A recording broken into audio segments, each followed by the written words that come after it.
Well, hello everyone, and welcome to Plymouth. I'm Mike Foster, I'm one of the Foundation Programme Directors here. We're sitting outside on this lovely day outside our fantastic postgraduate education centre and this space that can be used for trainees to relax in and to walk around the nature trail that's behind us. We like to see Plymouth as a really inclusive and supportive place to work and study and live. And now I'm going to hand over to Isabel, who's on my right, and Leonie on my left, who are going to tell you just how great it is to train, live and work in Plymouth. Hi guys, so like Mike said, I'm Leonie, I'm one of the F2s. I'm working part-time at the moment on psych. So we're going to start by just telling you a bit about the hospital and then what the area is like to live in as well. Plymouth as a hospital is kind of the largest one in the area.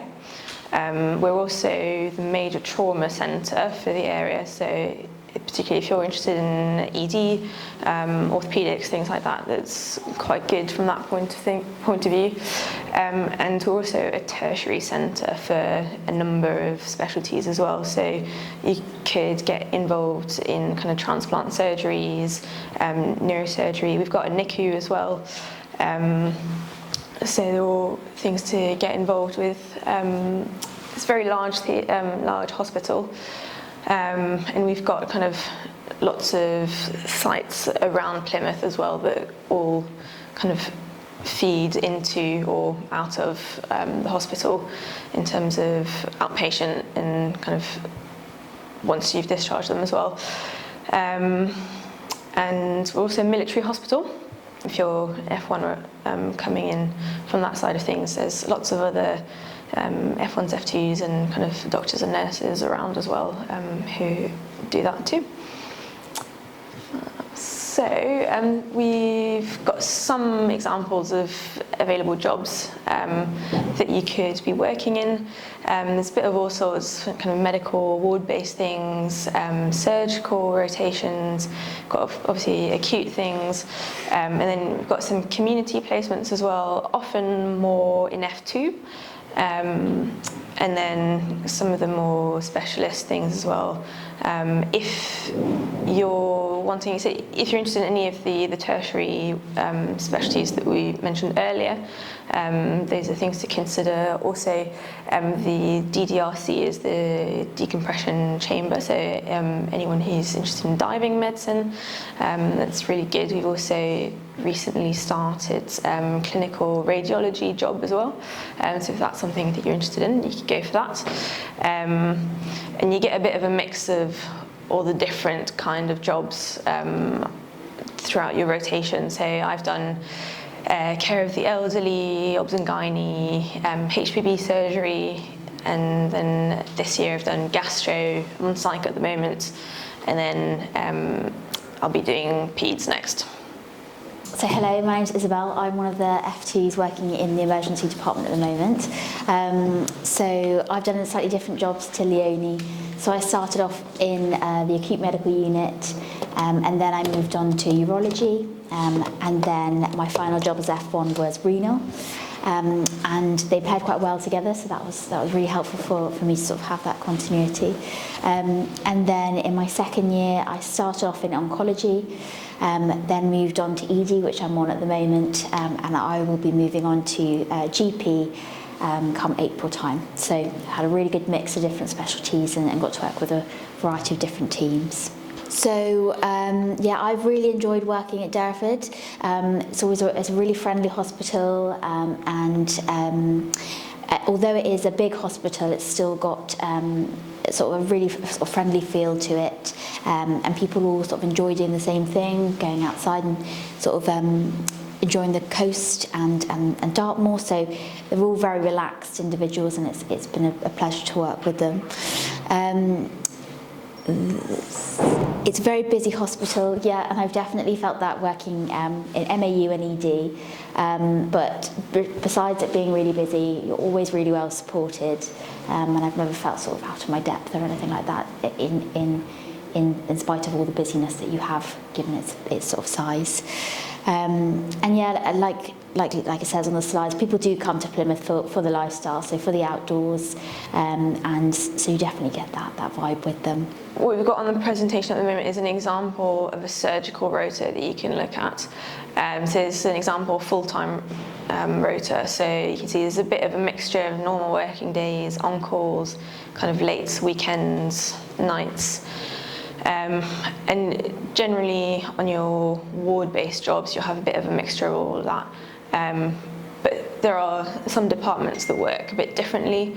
I think if you're on peds and obs and gynae as an F1, that tends to be more of a 9 to 5 type job.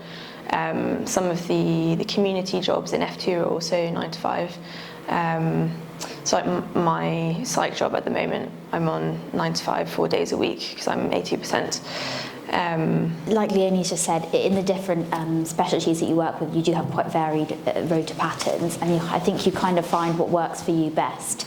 In my first job in MAU, you have primarily just normal working days, which would be 8 till 5, but you do have some twilights mixed into that, so that would be 4 till 11. And some people like that because you get a bit of a morning to enjoy, doing something outside, but it's not for everyone, so I think that's good about having different rotations. And like Leonie said, in ED you do have quite a lot of sort of shift patterns, so you have a variety of different starting and finishing times, but they're normally all paired together, so you're not completely out of whack. So you might have a set of 3 mid shifts, which might be 12 till 8, or 12 till 10, sorry, or 10 till 8. And again, some people like that. Some people prefer the Monday to Friday, so it's good to have the variety to find what works for you best. Most of them come with nights, but like I said before, you're always really well supported. And in my MAU job especially, I was paired up with another F1 throughout, so I never felt like I was on my own or struggling, and always had someone to bounce ideas off. And accommodation in Plymouth, so I've actually lived on my own for the first time really when I started F1, F2, and both years I've lived in Mutley, and there's loads of options there, and it's very affordable. I've lived in 2 different areas in Mutley, and both of them I've really enjoyed. Leonie also lives in Mutley, and all of my friends primarily live in Mutley, so it's sort of in the centre of Plymouth, but it's sort of on the right side so that you can get to Derriford quite easily via the bus. Or if you drive, you can drive in quite easily. And it's got a high street as well, where there are spoons and whatnot, so if that's what you're into. So there's lots of sort of services there for you if you need it. But there's plenty of other places to live in Plymouth other than Mutley, of course. So Manormead, Peveril on the right side as well. And obviously you can live outside if you wanted to commute in from Dartmoor, and that gives you the sort of countryside feel as well. In terms of getting to work, obviously, because a lot of people, like as you were saying, live around Mutley area or kind of on the bus routes. So a lot of people do take the bus in. The buses run quite regularly, actually. There's quite a lot of them that come to the hospital, so you never wait very long for a bus. If you do want to drive, it can sometimes be a bit tricky to get parking on site. So if you need to have a chat with occupational health, and they can usually help you get a parking space on site. But there's a park and ride that's kind of 10 minutes walk away, where you can park for free and just walk in, which is really nice on a nice sunny day like today. So that's something that people usually do for driving. And then if you're keen to cycle, I cycle into work most days. The cycle lanes are actually pretty good. The presentation does say about bike lockers. I haven't managed to get one personally, but there definitely are showers available, and you can just contact your line manager to find out the details for your local staff changing room when you get to your new department, and they're usually pretty good at pointing you in the right direction for that. And then, yeah, car sharing, especially if you're living with people that work at the hospital, then that can be quite a useful way to come in as well. Just a bit about the mess. So I've been the mess treasurer for both years at Plymouth. I just thought it would be a good way to sort of get involved and get to know people and get involved with socials. And it's a really fantastic way to really sort of get stuck in and meet the other people in F1 and in F2. So you pay £18 a month, and that gives you sort of full access to the mess area, which has sort of tables, a snooker table, sofas and a kitchen with like a microwave and a coffee sort of facilities there as well. We have food deliveries from Asda twice a week, so on a Monday and Thursday we get sort of a big food delivery in, so that's enough to make your lunches and stuff like that if you're around at lunch, or if you're later in the day you can also make some dinners. And we also have food deliveries at the weekends, but these are slightly different. So we have pizza delivery on one night, curry on another. And then we also do monthly payday parties. So it's normally primarily at like a bar or a restaurant or something like that, and we put a bar tab behind and you can come and have some drinks with your friends. But we've also done like karaoke nights and stuff like that, and also some non-alcohol related events, so like beach barbecues and beach trips and stuff like that. We also do a ball twice a year, so we normally do a summer and a winter ball, and if you're a member of the mess then you get a discounted ticket, so that's just another bonus for you. But it's been a really good way to sort of get involved, and if any of you are thinking of applying for the committee, I do recommend it. It's been good fun. Yes, I mentioned some of those socials. So yeah, the Welcome Week events normally are held when you guys all join. We have some beach barbecues. We've done like surfing, some winter ball, like I mentioned, and there's also weekly football and netball training. And I think the sports reps will be the ones to get in touch with if that's what you're interested in. I'm just going to talk a bit about where to get support. F1 and F2 can be challenging in its own right, especially if on top of that you have kind of additional needs or health concerns.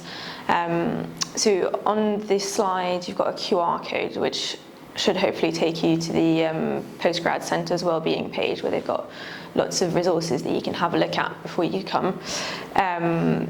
But in terms of kind of specific pointers as well for where you could find help, so you'll have an educational supervisor for the year and a clinical supervisor for each placement.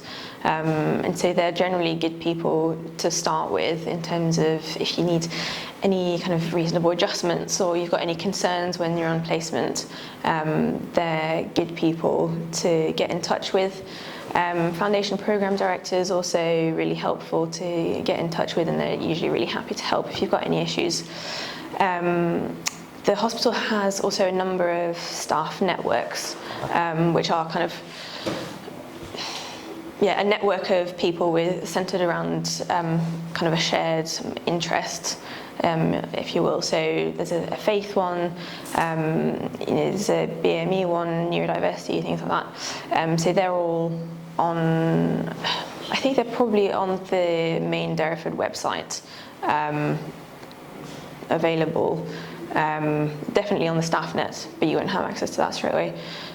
But just send us an email if you struggle to find them, and we can tell you what is available. And then, of course, you'll have your colleagues around. Is, in my experience, really important to have a chat with them. Just, you'll be seeing them most days on the ward. If something is on your mind, just let them know. People can only really support you if they know what is going on. So if you're struggling, just let someone know, and you'll find that a lot of people have probably been through something similar at some point. And that's either colleagues or friends outside of work. And then, of course, please register with a GP when you come. Sometimes it's the last thing on our minds at the bottom of the list, but it's very important, as I'm sure you're all aware, just to make sure that you've got that support if you ever need to have any medical attention. And then if you do need reasonable adjustments, so obviously you can talk to occupational health, which hopefully you should kind of automatically get an appointment with them anyway if you mention something in your work, your pre-work screening. If you haven't already, I would highly recommend less than full-time training. Obviously, I'm a bit biased, but it is amazing. You can just drop 1 day a week is what I've done at 80%. I think on foundation training, you can go down to 60%, I think, which is 3 days a week, which would be the maximum for foundation training. And it just means things get you get a bit of time added at the end of your rotation, and the way it works in Peninsula is you move on at the same time as everybody else, so you still do 4-month rotations, and then whatever extra time that you need, you do an extra rotation. So for example, for me, my gastro would have been my first F2 block if I had done full time, but I started it as an F1, and then partway through when I finished my F1 year, then became an F2 still in that gastro post. And then after my peds block, when I would have finished F2, I will have like an extra 3 months or something to finish my foundation training. Access to work is also something that's available. I don't know how widespread the knowledge of that is, but it's really, really handy. So if you need reasonable adjustments at work, it's a kind of government grant for the hospital to help you with reasonable adjustments. So as soon as you know which hospital you're working in, you can then apply to access to work, and it will take a few weeks to get through to the assessment, and then they'll recommend adjustments for you that your employer then kind of needs to try and put in place for you. And then again, specifically from the staff networks, from a reasonable adjustments point of view, there's the Dawn network, which is Disability and Wellbeing Network. And I've popped the emails for the chair and the deputy chair, who are really lovely and always happy to answer any questions. So if you want to get any extra information from them, you can just shoot them an email. So yeah, we'll just move on to a bit more general about things to do in Plymouth. So I would say that this is probably one of my favourite things about working at Derriford is the location, and actually living in Plymouth has been surprised me and sort of gone beyond all of my expectations. So I was actually born and raised in Cornwall, so I'm southwest through and through, but I think Plymouth is my favourite place that I've lived so far, of the places in the southwest. You've got sort of 20-minute walk from town, or from Mutley anyway, to the front, where you've got the Barbican, and there's loads of pretty sort of cafes and restaurants that you can hang out there, go for drinks with friends on the front, and I've definitely found that being so close to the sea has just been so valuable in my time off, when you don't have much time off from work, to be able to just nip to the sea and spend a bit of time, by the ocean. It's really been really good for sort of my overall well-being, I would say, over the past 2 years. And then on the other side of things, you've also got the moors. So you've got massive national park, Dartmoor obviously, where you can go running or you can go cycling if that's what you're into, just for walks. And there's a range of different sort of levels of this, so you can really get into it, or you can sort of go for leisurely walks, and where there's cafes and little towns where you can stop and have a rest. There's also the beaches as well. So you've got Whitsun Bay, which is, I think it's the closest beach, but loads of options for beaches as well, which is lovely if you want to go surfing and stuff like that. And Plym Bridge Woods as well. They do park runs there as well. So if you're into running, it's a really good way to sort of go there with your friends on the weekend. And there's one in Plymouth as well, if that's what you're into. There's basically all the different sides of outdoors sort of lifestyle that someone could enjoy. So if you like going out and being sort of in nature and being by the sea or going for walks, I couldn't recommend it more. But you've also got a big city, so you've also got lots of pubs and bars, It's got good nightlife, a couple of clubs which are pretty good. So if you like going out in the town as well, it definitely ticks that box. We've got some beautiful sunsets to finish, which is kind of around a place called the Royal William Yard, which is really, really lovely. Also has some very nice places to eat. So yeah, come to Plymouth.